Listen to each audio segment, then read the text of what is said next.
Hey skiers, I'm Jeff from skiessentials.com. I'm Bob. Happy Friday. Welcome back to our Top 5 Friday ski industry news videos, and I suppose welcome back to myself. Way to welcome yourself back, Jeff. But yeah, feels like a return to normal. Yeah, I've missed the last two. Well, we were very sad to miss you last week because we talked about the gondola. Oh, So me and Matt Matt had to play your role. pro gondola? Matt is anti-gondola. That doesn't sound like me. He was doing his best to talk himself into it. At any rate. Yeah, I'm pro gondola on the surface. Internally, I'm a much more thoughtful person, but my Top 5 Fridays persona is very pro gondola. It's just a character I play. Yeah, I play pro gondola man on TV. Seriously though, I really, if you want to go down the gondola path here, I benefited firsthand from a very well-built gondola while I was gone. Yeah, I mean, there's, I think, personal success stories of gondolas all over the world. Yeah. Is it going to work for Little Cottonwood Canyon? I don't know. Oh, it's a different debate. The Blackcomb gondola was a crucial part of my work commute for 10 days. Pretty cool. Yeah. Yep. Gondolas. And yeah, before we get into the news, I suppose we've got like a few housekeeping items to take care of. First is tomorrow is our first ever warehouse sale. A lot going on down there. It's quite the scene. No, it's pretty crazy. Yep. Yeah, I think I know we mentioned it 3 weeks ago. I don't know if it's been mentioned since then in the Top 5 Fridays video. Yep, I did it in housekeeping. Perfect. Yep. So anyways, if you're in the Stowe area or surrounding area, I don't remember what I said for cutoff, 50 miles? If you can get here within an hour and a half. There's good deals. Totally. Yeah. No, it's worth it. If you're in the area, the sale will start at 9 tomorrow. It's 9 to 5, Saturday and Sunday. You can get here and line up as soon as 8. We just ask that you don't do so before then, just to give us a chance to kind of get things ready. Yeah. And then other piece of housekeeping news, got my skis back. That was quite the journey they took. Yeah, so I don't know how much you guys follow our social media channels as well, but I don't think we've had any, no, maybe I did mention it on our YouTube posts. But I was out in Whistler coaching on the glacier for about 10 days. I think we actually had 8 days on snow. And I skied exclusively these Fisher Nightstick 97s, which we've had, I think, since mid-March, late March. Yep, that sounds about right. Something like that. So I skied them quite a bit in Stowe. We did some filming and testing on them in Stowe, and then I was psyched to have them out with me in Whistler. And the plan was to get a review out, at the latest this week that is wrapping up today. But Air Canada decided not to put them on the plane, and then they sat in the Montreal airport for 48 hours, and then they had to go to Indianapolis, Indiana. Oh, they just felt like they weren't done with their trip yet. Yeah, no, they just wanted a little bit more time away from work. Yep. But I got them back yesterday, which, can't make this stuff up. I didn't think you were ever going to see him again, to be honest. No, I didn't. I was starting to really specifically calculate the value of all the items in that bag. So anyways, we'll have this review up, I believe Tuesday next week. It's all done and filmed and everything. So just got to put it together. And yeah, I'm excited to share my thoughts on them. Yep. Bob, unsurprisingly, pivots make everything better. Yep, and that's been one of the recurring themes of that setup specifically is great match. Yeah, and I talked about I went through some interesting binding changes on this ski. Yeah. I didn't change bindings multiple times. I changed bindings once, but it did, I thought it did affect the way that the ski felt. Granted, I think I messed up the mount point to start, so it's really all my fault. We're all still learning. Yeah, but if you're interested in all that stuff, look for it on Tuesday. And with that, Bob, I think we can get right into the news, and it's a pretty simple week for ski industry news. Cool. First up, the National Oceanic and Atmospheric Administration one of my favorite acronyms because Yep. all those words are fun to say. They have released their 23-24 winter forecast, and I love things like this because I love science and data and forecasting. I also love how it kind of doesn't mean anything yet. I'm with you. I am all for supporting science and this type of stuff, but they don't know. No, they have like no They idea. don't It's know. so funny, and they even like say it in like you Yeah. know if you read through the fine print, it's like this is a 40% probability. Right. So, anyways, we're going into an El Nino season. It's potentially going to be warmer and drier in the northern regions, but that is not a guarantee. This is basically just raw speculation, and we've had El Nino seasons here in Vermont that end up being awesome. Right. I mean, if it's super cold, it's going to be super dry, and we don't get a lot of snow. Yep. And if it's warmer, that increases the likelihood for Of our precipitation. storms and precipitation. Right. So then it's just a matter of hitting the sweet spot. Right. If we're like 28 degrees all winter long, hooray. Right. If we're 35 degrees all winter long, man. Yeah. But you could get those bigger storms. So. Right, those big like 32 Yeah. degree wet storms. Yeah. That's what I really like. Still, It I'm helps the snowpack here. skeptical as much as the woolly bears and the height of the beehives and whatever happens. There aren't woolly bears yet, right? I don't know when the woolly bears come out, but it's the thickness of the Stripe. stripe. Yeah. I don't know. Super scientific. There's some diehard believers around here though, for sure. Yeah. No, Chuck used to be adamant Yep. about anytime we found one, it needed to be analyzed. Yeah. Yeah, microscoped and I always thought everything. that was funny. Yeah. So anyways, winter is going to happen and there will be weather. Second topic of the week. Bob, this one's really, really quick. Mammoth has announced that they will be operating through August 6th. Unbelievable. It's crazy. Yeah. From the looks of it, I feel like they could keep going. Why don't they? If they had the don't know. snowpack, would they do it? No, I don't think so. Because I feel like there's like some like infrastructure stuff that needs to be like swapped, sort of. You know, like that mountain operates a lot different in the summer. This year's been unique because they have so much snow at lower elevations, but like a lot of things like shift, like in typical summers, they move the park up to mid-mountain, and I feel like they would need that time to like close and reset. But I do like the idea of a 365-day ski season.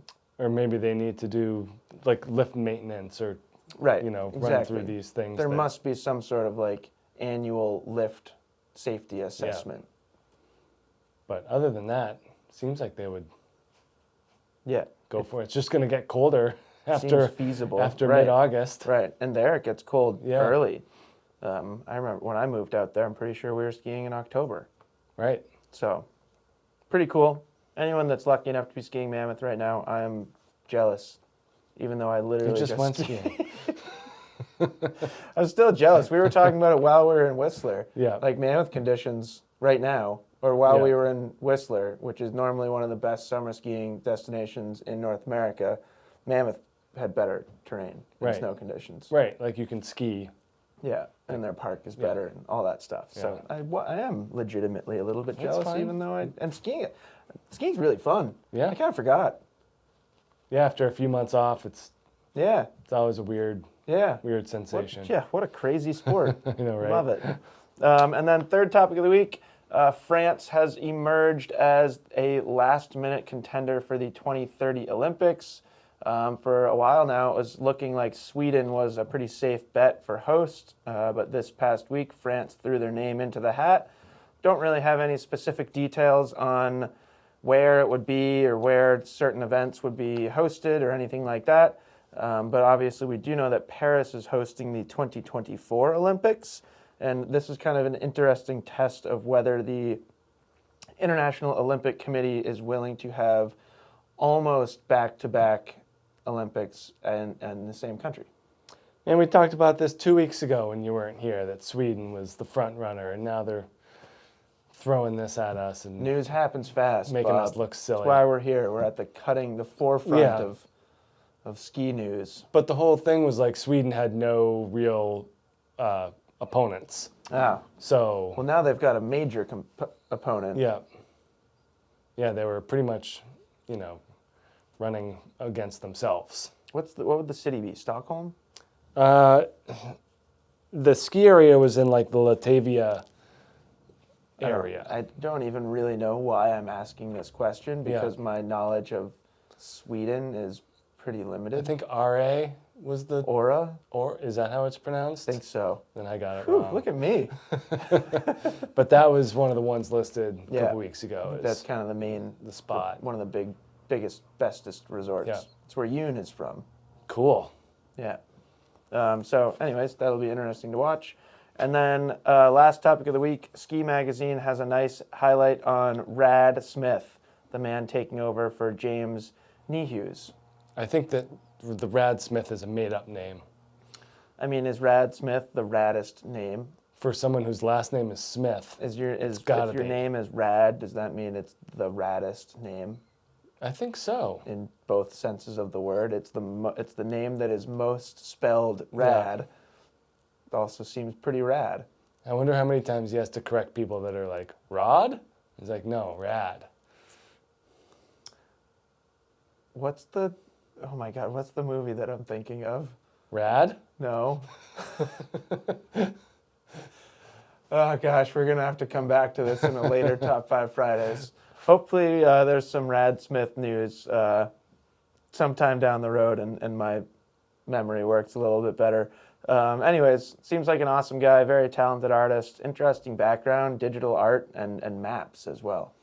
Pretty cool job to Yeah, kind of not ski fall areas. into. I'm sure he's earned his way, but an excellent apprenticeship to a career. I think that stuff's pretty cool. What a funny job if you were to fall into it. Right. Just all of a sudden you're like, oh no, like I paint maps now? Right. I'm not very good at You painting. got to go on an airplane and take all these pictures and then paint thousands of individual trees. And Yeah, it seems crazy, tiny little trees. but good for him. Yeah, totally. Super cool. And I love that those maps are still like hand drawn. Yeah. Because it would be pretty darn easy to just computer generate them at Right. this point. But I think there's an appeal, and it brings me back to my childhood of like opening up a Right. ski area map. Yeah. I got the book for Christmas last year, and we love it. It's Right. fun to flip Just through. fun, yeah. Anyways, so that's it for news. Now we have our edits of the week. First up is Sarah Burke's 2006 segment from Matchstick Productions' Push film. She always just had great segments in ski movies. She went huge, Yep. as is evident in some of those crashes in the beginning of this segment. So, yeah, kind of sad, as you brought up watching it, but I like to think of it was a celebration. Like watching these old Sarah Burke edits are a celebration of her career and the mark that she left. Certainly brought the helmet discussion to the forefront. That was kind of my big takeaway watching this was like, oh, like Yeah. half the time she's wearing a helmet. Yeah. And we were saying that was kind of the tipping point for pretty much everyone wearing a helmet. And Yeah. if you're not, then you're a vast minority These days. these Yeah, days. Yeah. 100%. Yeah. Over on the Whistler or Glacier, actually, now that I think about it, they're probably, you probably have to wear a helmet as a coach if you're, I don't know what momentum coach rules are, but Yeah. I was happy to see that like all of the pros were wearing helmets and Yeah. setting great examples for all the kids. Yep. So cool to see. Second edit of the week, little short film. I don't even know if it counts as a short film. It's like 5 or 6 minutes long, and it focuses on Chinese scientists who are using solar blankets to slow glacial melt. And this was interesting because it really kind of hit home for me. Or not home, but it hit vacation for me. Because unfortunately, when I was out in Whistler, a big topic of conversation among anybody up there was how bad of a snow season it is. They really had a hot spring, and the glacier out there is just like you can literally watch it melt. Yeah. And not just the snowpack melting on top of the glacier, it's literally the glacier melting. Any talk of trying anything like this? And Really, the the only future? things that I heard is that they're still hopeful that they'll have a better, basically, Yeah. spring snow season, and that they'll have a longer lasting Right. snowpack and maybe kind of make up for some of the loss from this year. But I thought this was cool and probably a glimpse into the future for stuff like this. Totally. And then lastly, we have Array featuring Brandon Semenuk from SRAM. Bob, you mentioned that you're sick of watching Brandon Semenuk ride a bike because he's Just- too good. Disgusted. I don't think I can do it anymore. It's not fair. Nope. And I replied to you with, I think Brandon Semenuk is on a different level than like literally anybody else in Yeah. the world. It's unbelievable. His bike control is fascinating. Yeah. And the things he does just, they like don't make sense from like just a physics perspective. Yeah. Like I know how physics work. Like, I And know they how don't to, work like that. I know how to ride a bike, but it's like, it's such a different, it's a Totally. different sport. It's unreal. He's doing a different activity. Yeah, I just don't want to watch anymore. Fair enough. I'm gonna ask Matt to put in. Next week's More. gonna be all Brandon Semenuk edits. So that's it for this week's Top 5 Fridays. Yeah, just another reminder, if you're in the Stowe area, we'd love to see you at our warehouse sale. Bob, which day are you working? Definitely tomorrow, and probably be in Sunday at some point, maybe just to help clean up or something like that. But Yeah, yeah, I got a golf match on Sunday morning, but I'll be here Saturday. my daughter's running a lemonade stand Here? here Ooh. tomorrow. Cool. Proceeds, it's donation based, but going to flood relief. Sweet. So I'm gonna have so many lemonades. I mean, it's gonna be legit. Is there a tip jar too? She went and found this little jar upstairs and made a tip sign for it. I love it. And me and my wife were like, these aren't tips for you. Like, any money you get is going to charity. And I think she was disappointed, but that's how it goes sometimes. Can Ski Essentials pay her? I guess legally, no. No. She's too young. They can pay me and I can give her money, but All right, fair enough. yeah. Well, yeah, if you're in the area, come get some lemonade. Our ice cream truck's going to be here too. We got a brand new ice cream truck. That should have Yep. been topic 1 through 4. Right. Ice cream truck. Oh, well, next time. Yeah, thanks Specialized. Specialized helped contribute to our new ice cream truck. Pretty sweet. Anyways, I don't have anything else to talk about. All right. I'm happy to be back in Top 5 Fridays. Check out this thing next week. I think you guys will like it. And yeah, hope you have a fantastic weekend. Bye.